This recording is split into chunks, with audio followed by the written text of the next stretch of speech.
some better range of motion, some better mobility, some stability drills, and just a best practice approach to taking care of your shoulders. Hope you enjoy. Take care. I was gonna go with ageless, but then I went with aging. So I think we're all at that age where if you've had a shoulder problem, if you've had an owie here, it maybe has taken a while to come back, or maybe you're just somebody that just wants to stay injury-free. I have injured both of mine really bad. Like I've separated, I've dislocated, and I was gonna show you guys just a quick video. It's not all the time that you record on GoPro your injuries. So I just wanted to give you a taste of what I went through. This was 2 years ago. Oh, I think I just separated my shoulder. So I'm separated, it's out right now. I'm worried. Fear is setting in. Oh, fuck. Yeah, I'm at that stage. And I'm trying to like get it back into socket. And I knew I just needed to like pull, and it'd finally go. Oh, there it went. Good. And it popped back in. Oh, thank you. About a month or two of just constant pain, where it just aches. If you've ever been there, it just constantly throbs and aches. And then everything I seemed to do, just, any little bump, I tore my rotator cuff. And healing that just takes time. So I really wanted to start out with saying if you're injured or if you've had an injury, you're gonna heal.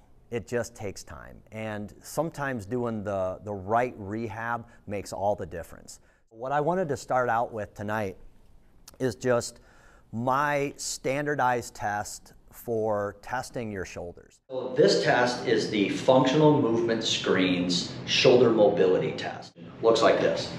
So one fist is going to be external rotation coming down. This is as far as I can go, and then this arm comes up. Okay. What we're doing is we're measuring the distance between one fist and the other one. You should be able to put one of your hands in between these two fists. So if you're closer than that, that's good. We want to be as close as we can with those two fists. If we're one of your hand lengths and anything more, this is a sign of caution. This is where we want to at least get that to one hand length as a standard.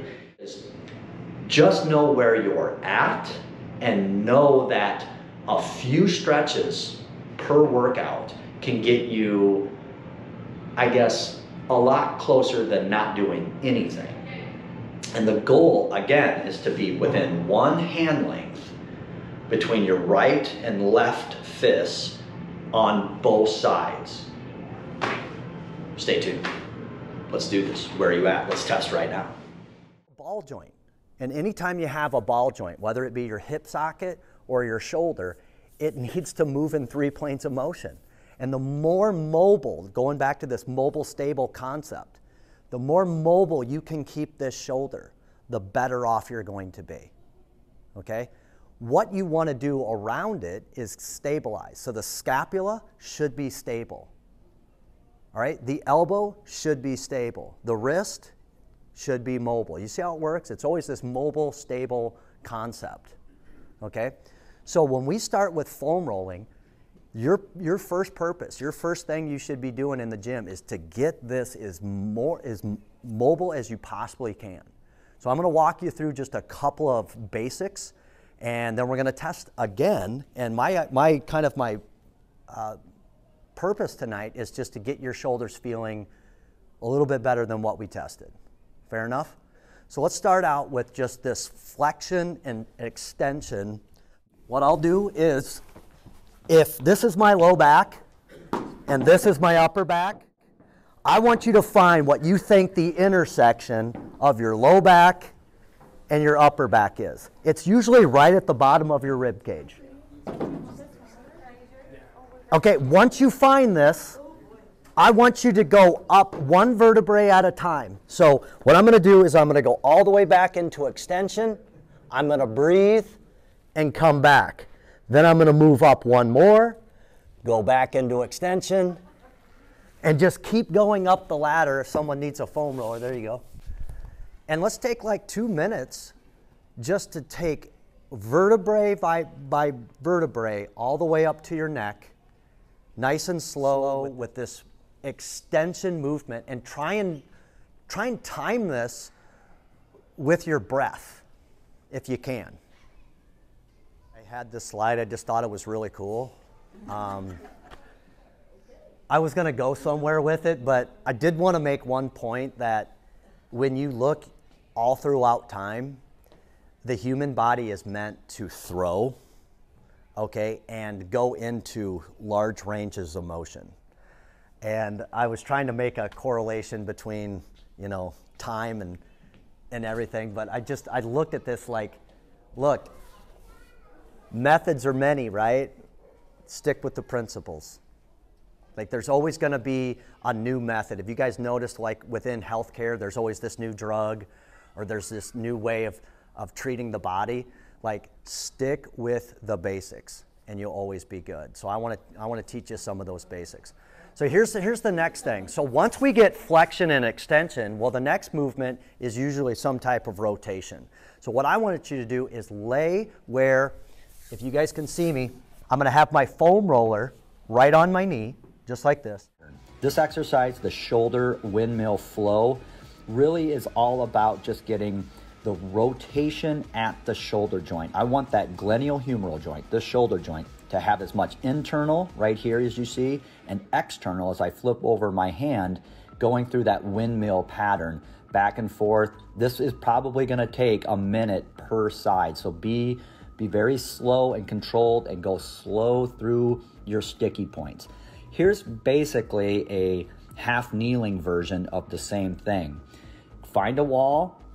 You want to stop at your positions that are restrictive for you. You notice how I'm a little bit slower when I'm going through my tough ranges of motion, and I'll slow down through that. You gotta listen to both sides. You might have one shoulder that is very tight and needs a little bit more work. So like I said, this workout can be longer than 14 minutes, but if you wanna set an interval timer, just 1 minute each arm, each side.